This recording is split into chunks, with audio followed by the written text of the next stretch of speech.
एका गावात एक गरीब कुंभार राहत होता. तो मडकी बनवून उदरनिर्वाह करत असे.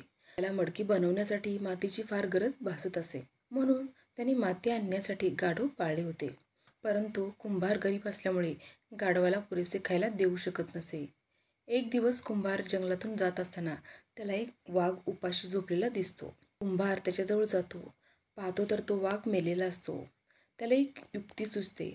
तो दिवसभर वाघाचे कातडे काढतो आणि घरी घेऊन येतो. रात्री कुंभार वाघाचे कातडे गाढवाच्या पाठीवर टाकतो आणि गाढवाच्या कानात सांगतो, जा आणि शेतकऱ्याच्या शेतामधील पीक रातभर खा. ते तुला वाघ समजतील. ते तुला घाबरून पकडायला येणार नाहीत. तुला पकडण्याचे धैर्य त्यांना होणार नाही. अशा प्रकारे दररोज रात्री गाढव शेतकऱ्याच्या शेतात पीक खात असे. एका रात्री गाढव शेतकऱ्याच्या शेतामधील पीक खाण्यात मग्न होते. त्याचवेळी त्याने गाढविणीच्या ओरडण्याचा आवाज ऐकला. लगेचच तो देखील किंचाळून प्रतिसाद देऊ लागला. सर्व शेतकऱ्यांना खरा प्रकार समजला. ते शेतकरी गाढवाला चोप देतात.